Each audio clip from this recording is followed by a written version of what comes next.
নমস্কার বন্ধুরা, ঝর্ণা ঝুমা কিচেনে সবাইকে স্বাগত। আজ আমি আপনাদের সাথে ফ্রেঞ্চ ফ্রাইয়ের রেসিপি শেয়ার করব।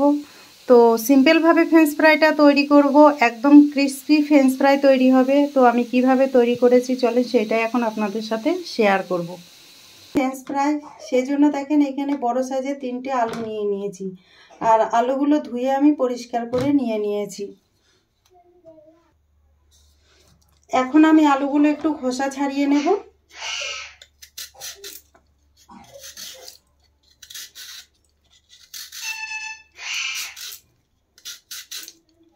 ধুয়ে আমি পরিষ্কার করে নিয়েছি, আর একটু খোসাগুলো ছাড়িয়ে নিচ্ছি যেহেতু কালো কালো দেখা যাচ্ছে সেই জন্য। দেখেন আলু খোসা ছাড়িয়ে নিয়ে নিয়েছি, আর এই খোসাগুলো কিন্তু চিপস বানানো যায়, এগুলো না ফেলে আপনারা চিপস তৈরি করবেন। দেখেন ভালো করে খোসা ছাড়িয়ে নিয়ে নিয়েছি। এখন আমি আলুগুলো কেটে নেব, পিস করে নিচ্ছি ফ্রেঞ্চ ফ্রাইয়ের শেপে।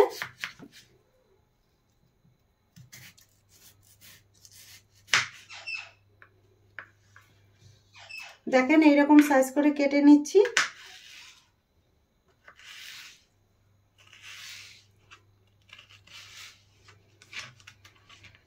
দেখেন ঠিক এইরকম কেটে নিলাম, আর এগুলো কেটেই সঙ্গে সঙ্গে জলে দিয়ে দেব, নালে কিন্তু লাল হয়ে যাবে। দেখেন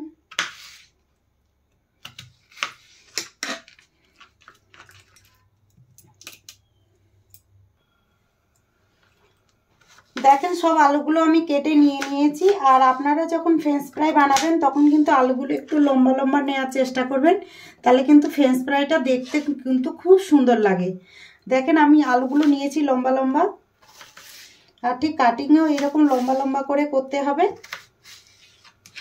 দেখেন সব আলুগুলো আমি কেটে নিয়েছি। দেখেন আলু কেটে নেওয়ার পরে আমি 3-4 বার করে ধুয়ে জল পরিষ্কার করে ধুয়ে নিয়ে নিয়েছি। এখন এগুলো সেদ্ধ চাপিয়ে দেব। কড়াইতে আমি আগে থেকে জল গরম দিয়ে দিয়েছিলাম, আর জল ভালোভাবে গরম হয়ে গেছে। এর মধ্যে দিয়ে দিলাম দেখেন কিছুটা নুন। এখন দেখেন কেটে রাখা আলুগুলো আমি নুনগুলো জলের মধ্যে দিয়ে দিলাম। নুনটাও ভালোভাবে জলের মধ্যে গলে গেছে।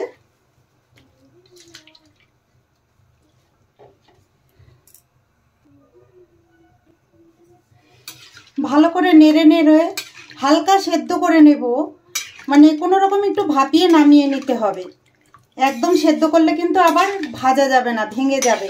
তো এইভাবে দেখেন নেড়ে চেড়ে হালকা ভাপিয়ে নিতে হবে।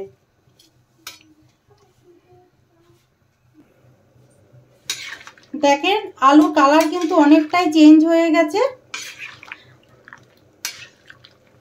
দেখেন হালকা ভাপানো হয়ে গেছে। এখন আমি নামিয়ে নেব। জল সেকে সেকে কিন্তু আমি নিয়ে নেব। দেখেন জল সেকে আমি নিয়ে নিয়েছি, আর এখন একটু ঠান্ডা করে নেব। দেখেন আলু আমি ঠান্ডা করে নিয়ে নিয়েছি। এখন আমি আলুর মধ্যে দেখেন 1 চামচ মতো ময়দা দিয়ে দিলাম। ময়দা দিলে কিন্তু অনেক ক্রিস্পি হয় ভালো।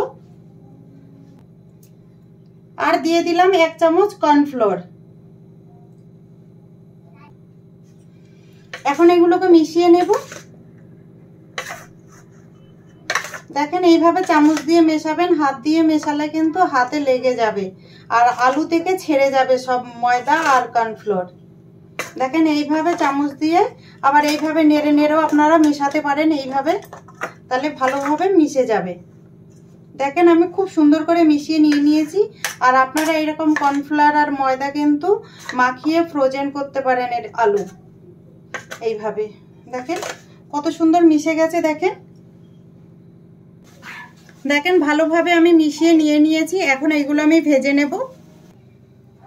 দেখেন তেল কিন্তু আমি ভালোভাবে গরম করে নিয়ে নিয়েছি। এখন দেখেন ফ্রেঞ্চ ফ্রাইগুলো আমি ছেড়ে দিচ্ছি, আর তেল কিন্তু ভালোভাবে গরম করে নিতে হবে, তাহলে কিন্তু ফ্রেঞ্চ ফ্রাইগুলো বেশ ভালোভাবে ভাজা হবে আর মুচমুচে হবে।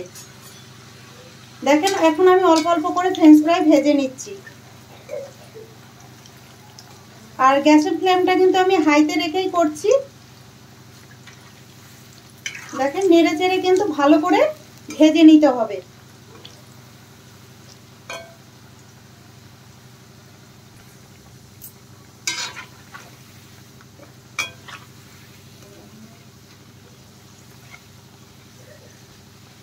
দেখেন নেড়ে চেড়ে কিন্তু আমি ভালো করে ভেজে নিচ্ছি, উল্টে পাল্টে কিন্তু ভেজে নিতে হবে।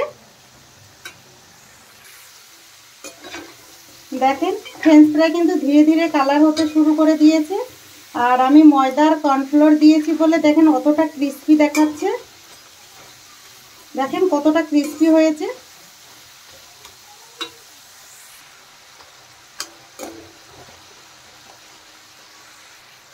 দেখেন ফ্রেঞ্চ ফ্রাইগুলো ভাজা হয়ে গেছে, এখন আমি তুলে নিচ্ছি। দেখেন এখন আমি প্লেটে নিয়ে নিলাম।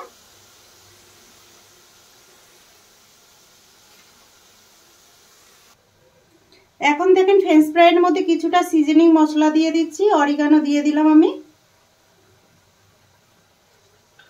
কিছুটা দেখেন ধনেপাতাকে একদম কুচি কুচি করে কেটে নিয়েছি, সেটাও দিয়ে দিলাম। সঙ্গে দেখেন দুটো চাটনি আছে, একটা গ্রিন চাটনি আছে ধনেপাতা পুদিনা, আর আরেকটা টমেটো আর শুকনো লঙ্কা দিয়ে একটা চাটনি করেছি। তো আমার এই ভিডিওটা যদি আপনাদের ভালো লাগে তাহলে আমার চ্যানেলটাকে সাবস্ক্রাইব করবেন, লাইক করবেন, কমেন্ট করবেন আর অবশ্যই শেয়ার করবেন। আর আমি যেইভাবে ফ্রেঞ্চ ফ্রাইটা তৈরি করেছি প্লিজ আপনারা এইভাবে বানিয়ে খেয়ে আমাকে কমেন্ট করে জানাবেন। ভিডিওটা দেখার জন্য আপনাদের ধন্যবাদ।